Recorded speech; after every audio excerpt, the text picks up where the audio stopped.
एक बार फिर आप सभी का स्वागत है पीजे क्लासेस में। आज के दिन हम एनसीईआरटी गणित कक्षा 10 की बहुपद पार्ट 2 को पढ़ेंगे। पिछली वीडियो हमने पार्ट 1 कंप्लीट कर लिया था, ठीक है। तो आज हम दूसरा पार्ट पढ़ते हैं बहुपद का। ठीक है, बहुपद से आप भली भांति परिचित होंगे क्लास 9th में। बहुपद का मतलब क्या है कि वह समीकरण जिसमें एक या दो से अधिक पद हों वो आपके बहुपद कहलाते हैं। देखिए, बहुपद में भूमिका में थोड़ा कुछ पढ़ लेते हैं हम लोग। कह रहा है कि कक्षा 9 में अपने एक चर वाले बहुपदों एवं उनकी घातों के बारे में अध्ययन किया है। याद कीजिए कि चर x के बहुपद px में x की उच्चतम घात बहुपद की घात कहलाती है। मतलब क्या, यदि हमारे पास कोई बहुपद है, हमारे पास कोई बहुपद है जैसे x² + 2x + 2, तो जो बहुपद की उच्चतम घात का मतलब क्या है कि सबसे बड़ी घात पूरे बहुपद में कौन से पद की सबसे बड़ी घात है? x² की घात सबसे बड़ी है, कितनी है? 2 है। तो ये क्या हो जाएगी? बहुपद की घात हो जाएगी। उदाहरण के लिए 4x + 2 चर x में घात 1 का बहुपद है। यदि हमारे पास जैसे उदाहरण यहाँ पर दिया है 4x + 2, तो इसके यहाँ पर देखिए x है, x की घात कितनी है? 1 है, 1 छिपे रहते में से, इसलिए बहुपद की घात क्या हो जाएगी? x हो जाएगी। आगे बहुत सारे एग्जाम्पल दिए हैं, जैसे कह रहा है कि 2y² - 3y + 4 में y की घात 2 का बहुपद है, ऐसे दिया 3 का बहुपद, तो इस प्रकार। लेकिन कह रहा है, आप देखिए घातों के आधार पर बहुपद के प्रकार दिए गए हैं। एक है रैखिक बहुपद, द्विघात बहुपद, त्रिघात बहुपद, त्रिघात तक दिया, ठीक है। आपके सिलेबस में 3 घात दिया। तो रैखिक बहुपद का मतलब क्या है? वह बहुपद जिसकी अधिकतम घात 1 होती है, वह बहुपद जिसकी अधिकतम घात 1 होती है, वह होती है रैखिक बहुपद। वह बहुपद जिसकी अधिकतम घात 2 होती है, वो आपकी द्विघात बहुपद। और वह बहुपद जिसकी अधिकतम घात 3 होती है, आपका क्या कहलाएगा? त्रिघात बहुपद, ठीक है। और पदों के आधार पर बहुपद के प्रकार बांटे गए हैं। यदि एक पद उसमें है तो एक पदी, 2 पद है तो द्विपदी, 3 पद है तो त्रिपदी, मतलब जितना पद जाएगा उसी में जोड़ते चले जाइए, ठीक है। तो चलिए स्टार्ट करते हैं अपना पाठ। हम देखिए पार्ट 2 में आपको देखिए सूत्र मिलेगा। थोड़ा सा हम पहले सूत्र लिखवा देना चाहते हैं। देखिए थोड़ा सा सूत्र हम देख लेते हैं क्या है। यदि कोई हमारे पास द्विघात बहुपद,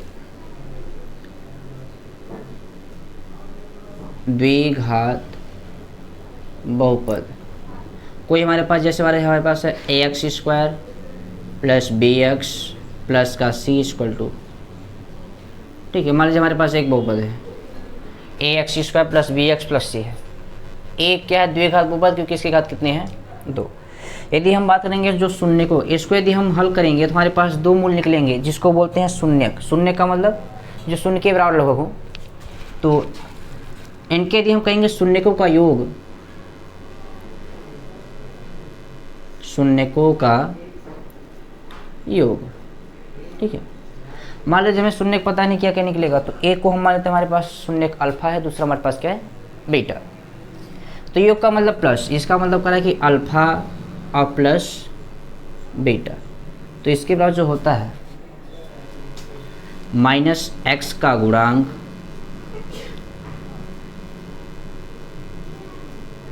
और बटे होता है x² का गुणांक, ठीक। -x का गुणांक बटे x² का गुणांक।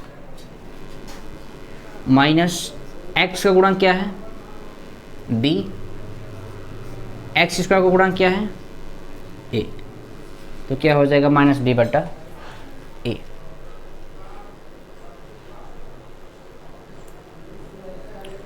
ठीक है। अब यदि हम कहें कि शून्यकों का गुणनफल, शून्यकों का गुणनफल, तो शून्य हमारे पास क्या है? अल्फा। गुणनफल का मतलब बीच में गुणा बीटा। ये जो होता है अचर पद बटे x² का गुणांक। अचर पद क्या है? c। x² का गुणांक कितना है? तो c/, आपके सिलेबस में कुल द्विघात बहुपद दिया है, इसलिए हम द्विघात बहुपद तक ही पढ़ते हैं, ज़्यादा नहीं पढ़ेंगे, ठीक है। तो यह हमारा सूत्र है। तो अब हम बढ़ते हैं प्रश्नावली की ओर। देखिए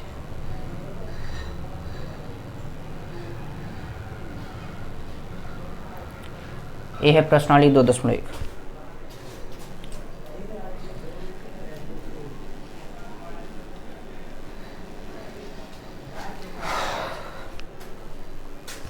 प्रश्नावली 2.1 में कहा है कि किसी बहुपद px के लिए y बराबर px का ग्राफ नीचे आकृति में दिया गया है।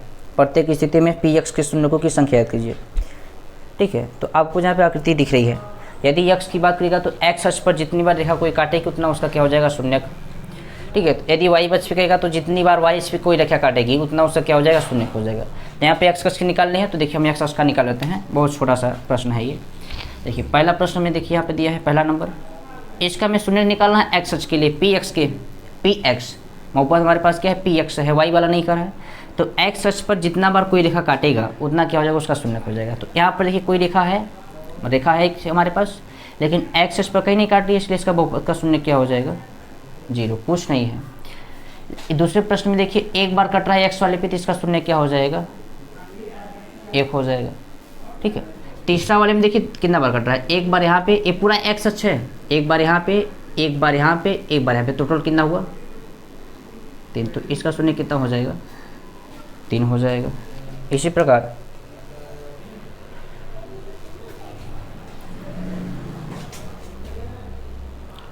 चौथा, पाँचवा, छठवां, इसमें देखिए x अक्ष पे कितना बार काटा है, एक बार, 2 बार, तो शून्य का कितना हो जाएगा, इसका 2। x पे कितना बार काटा है, देखिए 1 बार, 2 बार, 3 बार, 4 बार, तो कितना हो जाएगा, 4 बार हो जाएगा, 4 शून्य। इस पे देखिए 1 2 3, तो शून्य कितना हो जाएगा, ठीक। तो ये नॉर्मल प्रश्न था। अब हम बढ़ते हैं प्रश्नावली 2.2।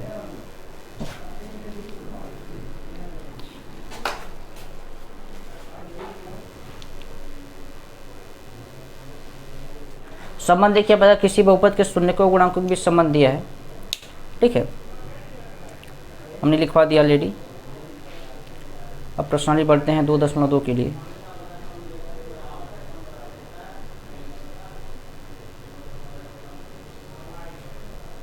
यह रहा आपका प्रश्नावली 2.2। कह रहा है कि निम्न द्विघात बहुपदों के शून्य ज्ञात कीजिए और शून्यकों तथा गुणांकों के बीच के संबंध की सत्यता की जांच कीजिए। हमारे पास द्विघात बहुपद दिया है, इसका हमें निकालना है शून्य, ठीक है। तो पहला प्रश्न क्या कर रहा है कि x² - 2x - 8। चलिए इसको अच्छा हल करते हैं हम। हमें निकालना है शून्यक।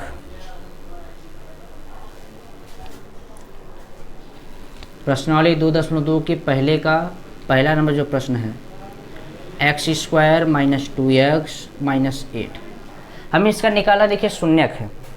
जब भी शून्य की बात करें आपको क्या कर देना है कि जो भी बहुपद है उसका मान शून्य के बराबर कर देना है।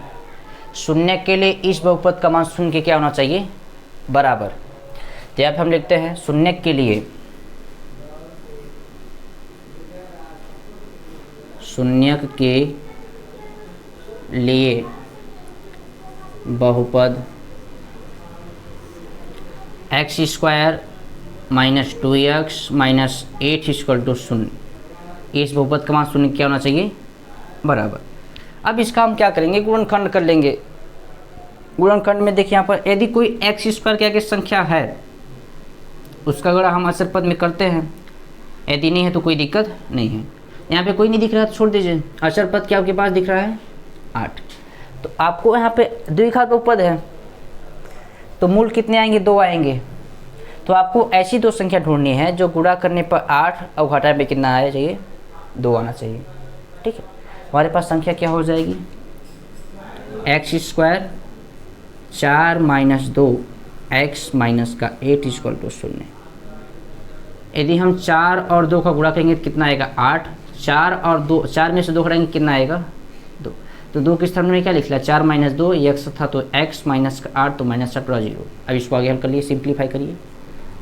ये माइनस का 4 इसमें है, प्लस का तो क्या हो जाएगा, -4 का x में क्या हो जाएगा, 4x। ए भी माइनस तो क्या हो जाएगा प्लस, 2 के x में क्या हो जाएगा, 2x, माइनस का 8 बराबर। अब दो दो का जोड़ा लीजिए, इनमें हम कम बनता है कॉमन बनाते हैं। तो कॉमन का मतलब जो दोनों में उभयनिष्ठ हो, जिसको आप लोग क्रिकेट मैच खेलोगे तो उसमें शायद अधिया जिसको बोलते हैं गांव की भाषा में, बाकी चकोतरा उसको बोला जाता है। तो चकोतरा मतलब इनमें इस दो जोड़ों में एक जोड़ा में कौन दोनों में मिल रहा है, उसी को हमें क्या करना है, पकड़ के बाहर निकाल देना है। देखिए यहाँ पर यदि हम x करेंगे तो x दोनों में दिख रहा है, यदि हम 4 की बात करेंगे तो 4 यहाँ पे कहीं दिख रहा है क्या, नहीं दिख रहा है। तो यहाँ पर दोनों में उभयनिष्ठ क्या है, x है। तो यहाँ पे x करना है, x स्क्वायर का मतलब 2 ठो x है, एक ठो जब x बाहर हो गया तो यहाँ बचेगा एक ठो x, x से x पूरा गया तो यहाँ बचा कितना 4, यहाँ प्लस है तो प्लस लगाइए। अब इनमें x तो कॉमन बनेगा नहीं क्योंकि यहाँ पर x नहीं है, तो यहाँ पे कॉमन क्या बन जाएगा 2, तो 2 से 2 कटेगा बचा x और 2 से 8 कटेगा कितना बचेगा 4 बराबर। अब ये दोनों मिलेगा हमारे पास, तो x माइनस 4 एक ब्रैकेट में और x प्लस 2 एक ब्रैकेट में बराबर 0। अब एक बार इसके बराबर 0, एक बार इसके बराबर 0, तो x माइनस 4 बराबर जब 0 करेंगे तो x कितना आ जाएगा 4 आ जाएगा। और हम करेंगे x प्लस 2 बराबर 0 तो x कितना आ जाएगा -2 आ जाएगा। तो हमारे पास शून्य क्या आ गए 4 और -2 आ गया। तो आपको यहाँ लिख देना कि अतः शून्यक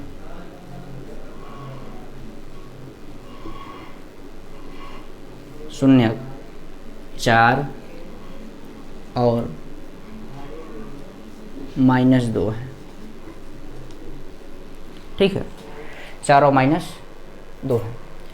अब हमें क्या करना है, इनमें सत्यता की जांच भी करनी है, मतलब शून्यकों का योगफल और शून्यकों का गुणनफल उनमें संबंध क्या उसको हम जांच कर लेते हैं। देखिए तो सबसे पहले हम करते हैं शून्यकों का योगफल बराबर